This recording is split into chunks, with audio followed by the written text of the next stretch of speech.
Entonces, ya para la segunda parte de este evento, vamos a dar la palabra a tres comentaristas muy especiales que han venido a discutir lo encontrado dentro de esta investigación. Tenemos a Enrique Cornejo, que fue ministro de Vivienda, Construcción y Saneamiento y ministro de Transporte y Comunicaciones y presidente del Instituto de Comercio Exterior del Perú.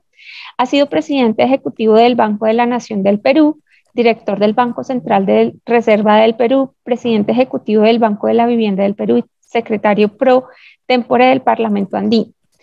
Actualmente es profesor principal de la Universidad Nacional Mayor de San Marcos en Perú. También tenemos a Juliana Mejía Peláez, quien es analista política y columnista y escritora, y hace parte de diversas juntas directivas de organizaciones cívicas y ciudadanas. Ha trabajado en el proceso de paz de Colombia trabajó en el proceso de paz de Colombia entre el 99 y el 2002, y desde entonces ha venido documentando los procesos de conciliación en Colombia. Y también tenemos a Óscar Molina Tejerina, es prorector de la Universidad Privada Boliviana, presidente del directorio de la Academia Boliviana de Ciencias Económicas, presidente de la Junta Instituyente de la Fundación INESAD. Trabajó como consultor internacional para el Programa de Promoción de la Reforma Educativa en América Latina y el Caribe, el Banco Interamericano de Desarrollo, el Programa Mundial de Alimentos de las Naciones Unidas, la Comunidad Andina de las Naciones y la Unidad de Apoyo de Servicios de Cooperación Canadiense.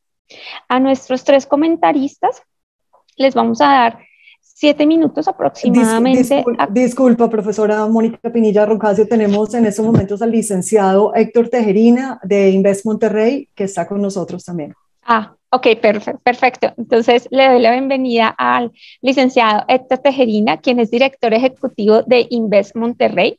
Fue director de inversión extranjera en la Secretaría de Economía del Estado de Nuevo León y coordinador del cambio climático del Estado de Nuevo León en México. Bienvenidos a los 4. Muchísimas gracias por estar aquí. Y la idea es que en esta parte vamos a tener comentarios de cada uno de ustedes y alrededor de unas preguntas orientadoras. Pero primero queremos que ustedes nos cuenten qué piensan de los hallazgos que nos acaban de presentar nuestros panelistas. Entonces, le doy la primera palabra a el profesor Enrique Cornejo. Gracias, muy buenos días a todos. Excelente las presentaciones y felicitaciones a todos por la investigación. Quiero hacer 7 comentarios para usar los 7 minutos. Primer comentario. El título mismo de la investigación y de los resultados que ahora nos comparten habla de co-colaboración. Y creo que esto implica un repensar, en varias de las exposiciones hemos podido verlo, esta dicotomía, a veces no tanto, sector público, sector privado. Y hay que pasar a un análisis mucho más amplio, donde esté Estado, sector privado, ciudadanía organizada, academia, ¿no? De manera tal que esta bipolaridad a veces se convierte en una plataforma amplia, y esta es una demostración, la academia está hablando, ¿no? Para poder decir qué es lo que está pasando. Número 1. Número 2. Estamos en un contexto de cambio disruptivo por todo orden. Y esto implica también, y a veces lo analizamos poco, un cambio de paradigmas. Hace 50 años teníamos más claro qué es lo que podía pasar en el mundo. Incluso teníamos opciones de sistemas económicos y otros. Hoy día esos sistemas están en cuestionamiento, ¿no? Entonces, si el paradigma está en cuestionamiento, lógicamente, el introducir un tema ya complejo como el cambio climático y el desarrollo sostenible es todavía más difícil, porque, como dijo alguien, falta la visión, y la visión solo se puede construir si el paradigma está claro, o por lo menos hay cómo discutirlo. Y todos los países del mundo, sin excepción, están en discusión de sus paradigmas, y lo vemos diariamente con lo que pasa en nuestros países, en América Latina en particular. Esto es un tema no menor, ¿no? Implica incluso pensar en una nueva manera de hacer el contrato social, y también una realidad que tiene que ver con mi primer argumento. cada vez más los gobiernos tienen menos margen de maniobra en sus políticas nacionales. En consecuencia, es obligatorio trabajar con un criterio colaborativo con todos los gobiernos, ¿no? Y con todas las instancias dentro de los países, ¿no? Porque los gobiernos solos ya no son capaces de hacer lo que hacían hace 50 años, bien o mal, pero el margen de maniobra se ha reducido, hay cada vez más compromisos multilaterales, algunos vinculantes, otros no, hay cada vez más acuerdos internacionales que significan políticas supranacionales que tienen implicancias en el manejo interno. Tercero, la prospectiva, que es fundamental, está ausente en estos momentos. Hoy en día, permítanme la reflexión, el corto plazo se ha convertido para muchos de nuestros países en el día, el mediano plazo tal vez en la semana o en el mes. Yo no diría que el largo plazo está en la discusión. Y muchos de los temas que estamos discutiendo y los resultados que estamos compartiendo tienen que ver con políticas que tienen que empezar hoy, pero que tienen, digamos, necesidad de desarrollarse a lo largo de periodos largos, a lo largo de periodos que implican varias generaciones, como se dijo, varios gobiernos. Y el punto es, ¿cómo lo hacemos si el día no está resuelto? ¿No? Hay preocupaciones que llevan a todos, la pandemia ha exacerbado esa situación, a tener una preocupación por el día, y entonces me hablan del 2030, que es apenas dentro de pocos años, y me hablan del 2050, y yo digo, no sé si estaré para ese día, ¿no? Entonces, hay que ver también el aspecto humano de lo que estamos discutiendo, ¿no?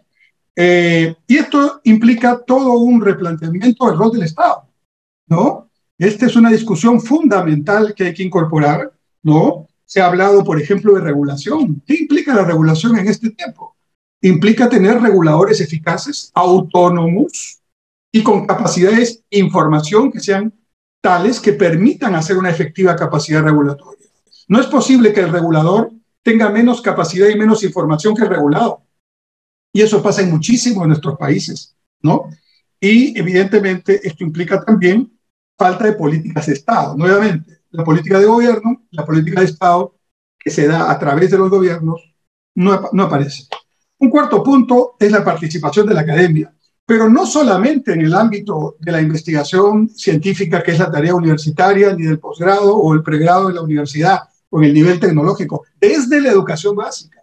Hay que repensar una educación en valores, donde el niño o la niña desde pequeñitos empiecen a valorar su naturaleza, empiecen a valorar su propio cuerpo, empiecen a valorar todo lo que significan sus deberes, sus derechos, una coexistencia sostenible, ¿no? Y esto evidentemente, por lo menos en Perú, no funciona.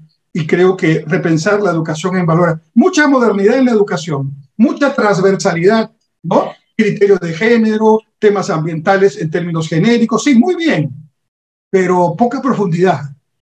Las generaciones de este tiempo tienen harto conocimiento, muchísimo más que nosotros podíamos disponer a nuestra edad hace tiempo, pero en muchos aspectos poca profundidad. Y en esa poca profundidad, el tema del desarrollo sostenible no tiene todavía a ese nivel la prioridad que debe tener. Quinto, en estos tiempos no se puede hacer nada sin buena información y oportuna información. Los datos son fundamentales. Se ha hablado de transformación digital. Se habla de Big Data, ¿no? Estamos hoy día en una discusión ética. ¿Qué hacen con nuestros datos las grandes plataformas sociales que están en estos momentos utilizando nuestros datos a diestra y siniestra, ¿no? Algunos gobiernos están empezando a trabajar este tema, a regularlo, apenas si se está empezando. Y ya no hablamos de digitalización, hablamos de transformación digital, que consiste en generar un nuevo valor, en este caso para el ciudadano. Pero hablamos de algo más todavía. Ya ni siquiera es importante el gobierno digital con transformación digital. Hay que pensar en un gobierno inteligente, que no haga digital en los trámites que a veces son innecesarios, sino que desaparezcan los trámites para que el gobierno converse entre sí y no le pida a uno un dato o un documento que ya está en algún archivo de alguna institución gubernamental. Eso también tiene que ver con los temas que estamos discutiendo. El tema energético, sexto, es fundamental y estamos ya contra el tiempo. Europa ya puso un hito, 2030. Empieza el proceso a través del cual todo su transporte se va a pasar a transporte en eléctrico. Y Estados Unidos, como no podía quedarse atrás, ya dijo 2030 también, un poco por invitación a Europa. Y nosotros en América Latina, por ejemplo en Perú, el actual Ministerio de Transportes está dando permisos a 10 años a vehículos que son de transporte de combustible contaminante. Ya se le debería decir hoy día a esos nuevos transportistas o inversionistas, no compren esos vehículos, nos vamos a la transformación eléctrica. Y si nos vamos a la transformación eléctrica, ¿dónde está la infraestructura? ¿Cuáles son las políticas? ¿Cuáles son todos los elementos que deben estar disponibles dentro de 10 o 15 años? ¿O va a pasar lo que pasa siempre en América Latina? Que en el año 14 decimos, también tenemos que entrar nosotros en este tema. Y nuevamente entramos tarde con todos los costos que esto significa. Y séptimo, innovación, ciencia y tecnología, que evidentemente en América Latina estamos desfasados con respecto a otras regiones, y en particular en mi país, en Perú, desfasado con respecto a uno de ustedes, de los países, estamos en uno de los últimos lugares, no por los investigadores ni por los tecnólogos, aquí también los hay, sino porque las políticas no se han concentrado de manera adecuada en hacer la sinergia para que eso se potencie como debe ser. Y aquí vienen elementos interesantísimos. La misma economía naranja, que es una alternativa interesante, ¿no? De confluir con objetivos sociales, objetivos sostenibles, objetivos de generación de ingresos, aprovechando sectores que están en menores condiciones, ciudades o barrios que están abandonados. Puede decir, tiene posibilidades de hacerlo. En suma, creo que mis comentarios están relacionados a provocar un debate a partir de sus resultados que nos lleva necesariamente a una agenda mucho más compleja que la que hemos imaginado tener hace apenas 2 años antes de que supiéramos de la pandemia. Muchas gracias.